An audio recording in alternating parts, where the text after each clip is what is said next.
जय हिंद दोस्तों। मैं रणवीर सिंह स्वागत करता हूँ और फिर से आप सभी का आपके परिवार वाणी फॉर एग्जाम में। तो दोस्तों हम लोग बात करने वाले हैं जैसा कि आप देख रहे हैं ये जीएस का प्रैक्टिस सेट है। आप इसको टेस्ट के रूप में भी ले सकते हैं। रेलवे स्पेशल होने वाला है क्योंकि एनटीपीसी से इसका प्रैक्टिस जो है हम कहें तो एनटीपीसी का इसका रिसोर्सेज है और साथ ही साथ सभी एग्ज़ाम के लिए महत्वपूर्ण रहेगा। जो भी एग्ज़ाम आगामी बनने वाले हैं है ना, जिसमें जीएस पूछा जाता है, सीधी सी बात है, सब में जीएस पूछे जाते हैं, तो सभी एग्जाम के लिए महत्वपूर्ण रहने वाला है। तो वीडियो को एंड तक देखिए, बहुत कुछ सीखने को मिलेगा और बहुत इंटरेस्टिंग होने वाली है। तो वीडियो शुरू करते हैं उससे पहले आपसे रिक्वेस्ट है कि यदि आप चैनल पर नए हैं तो आप चैनल को सब्सक्राइब कर लें और साथ ही साथ घंटे को भी बजा दें जिससे मिल सकेगा नोटिफिकेशन सबसे पहले, और दोस्तों के साथ शेयर करना बिल्कुल ना भूलें। चलिए शुरू करते हैं। लाइक कर दीजिए प्यारा सा वीडियो को। वन वितरण को दिखाने वाले मानचित्र को क्या कहते हैं? आपका प्रश्न था।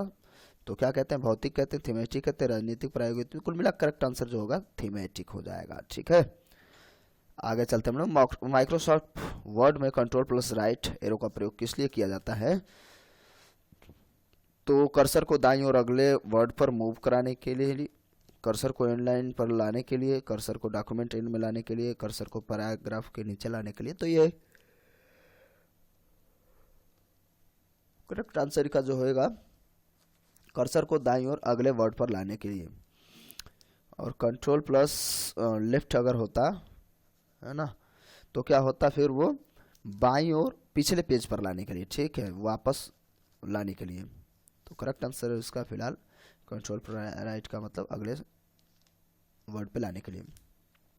एनएसडीएल, एनएसडीएल का फुल फॉर्म क्या होगा? National securities development limited, national safety development limited, national security design limited और नेशनल सिक्योरिटीज डिपॉजिटारी लिमिटेड। तो करेक्ट आंसर फिलहाल इसका यही हो जाएगा। आप अपना फटाफट दिमाग में सोचते रहिए या लिखते रहिए कि कितना आपका सही हुआ। और इसमें वास्तव में बेहतरीन क्वेश्चंस हैं, कंप्यूटर से ज़्यादा हैं।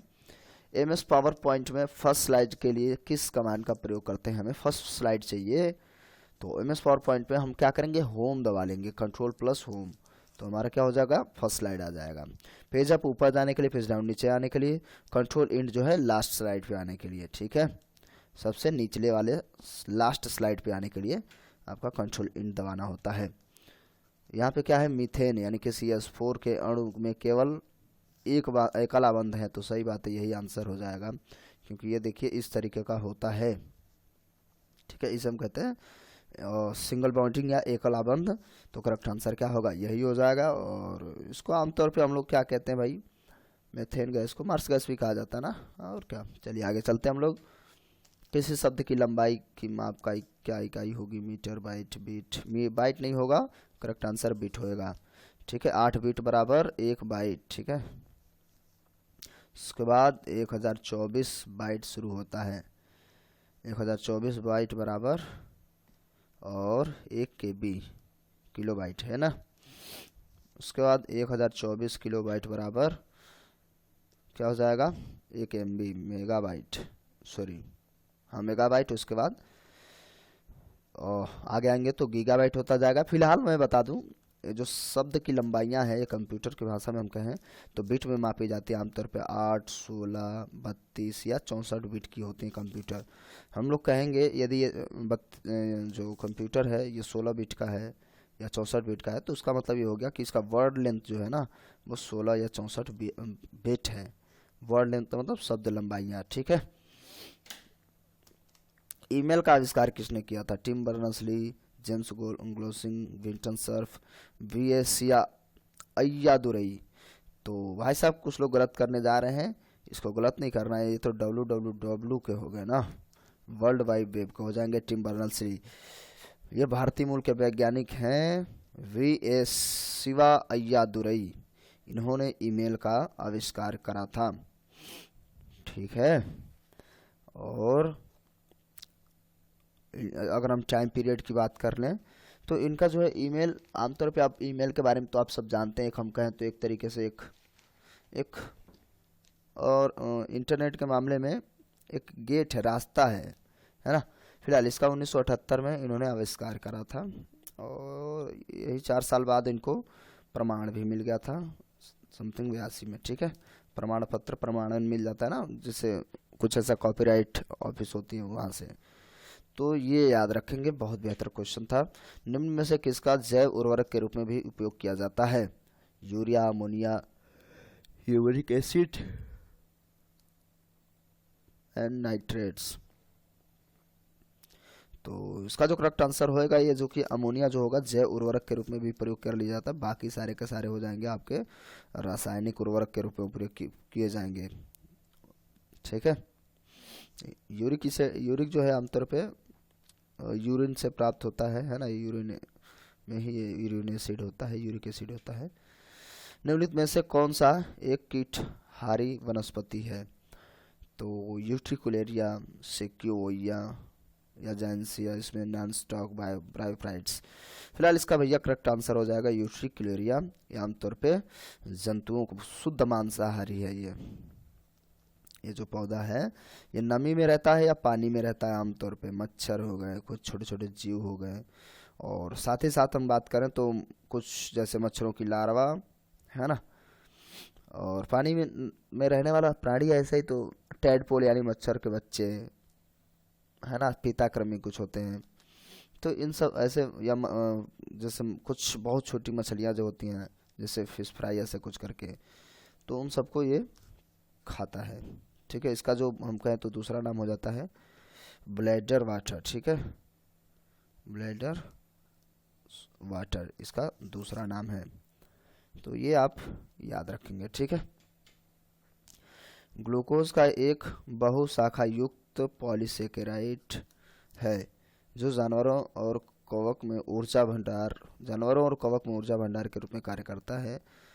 तो किस रूप में कार्य करता है? Cellulose, glycogen, pectin, chitin. नहीं, ये देखिए सेल्यूलोज ये सब होंगे ही नहीं, है ना, इनसे ऑर्गन्स का निर्माण होता है आमतौर पे। इसका करेक्ट आंसर होएगा ग्लाइकोजन, ठीक है। तो ग्लाइकोजन भंडारित रूप में वहाँ पे इनके शरीर में रहता है। सिरका बनाने के लिए का उपयोग किया जाता है? सिरका बनाने के लिए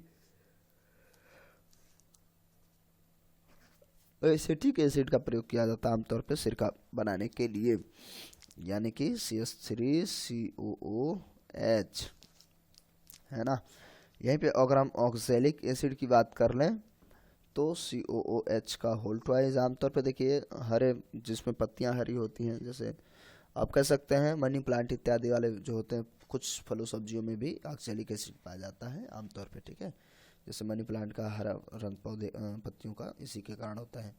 आमतौर पे मैलिक एसिड की बात कर लिया जाए तो ये भी फलों में ही पाया जाता है ना, जैसे सेब वगैरह इत्यादि में मैलिक एसिड पाया जाता है, जो हल्के खट्टे होते हैं ना, जो अच्छा लगता है। ये नहीं कि अब सिट्रिक एसिड की बात करने लगा मैं, ऐसा नहीं है। सिट्रिक एसिड आमतौर पे नींबू हो गए, है ना, इन सब में सिट्रिक एसिड पाई जाती है नींबू प्रजातियों में। विटामिन सी के लिए सबसे ज़्यादा उत्तरदायित्व उनका होता है। मैलिक एसिड जैसे कुछ मैंने कहा सेब वगैरह हैं इत्यादि, उनमें जो है हल्का जो खट्टापन होता है मैलिक एसिड की वजह से होता है ना। C4H6O5 इसका जो हो जाएगा, ये 5 यहाँ रहेगा यार, रासायनिक सूत्र हो जाएगा, है ना। और उसके बाद टार्टरिक एसिड की बात करें तो टार्टरिक एसिड आमतौर पे अंगूर में ही पाया जाता है, ये आपको पता होना चाहिए। अगर फार्मिक एसिड की बात कर लें यहीं पे, तो फार्मिक एसिड किस में पाया जाता है? बहुत ज़्यादा पूछा भी जाता है आमतौर पे। तो ये देखिए चींटियों में पाया जाता है, जिसकी वजह से वो सारी एक ही साथ जो होती हैं लाइन बना के चलती हैं ना, तो फार्मिक एसिड ही होता है, जिसकी वजह से वो गंध उनके शरीर से निकलता रहता है।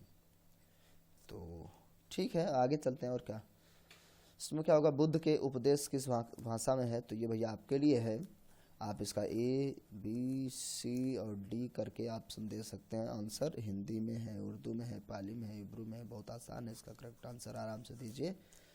ABCD 1 2 3 करके आप दे सकते हैं, कोई दिक्कत नहीं है। और कमेंट ज़रूर करिएगा, और कैसा ये वीडियो लगा ये भी आप कमेंट करके ज़रूर बताइए, जिससे मुझे मोटिवेशन मिलेगा। लाइक करिए वीडियो को, थोड़ा सा भी हेल्पफुल लगा हो।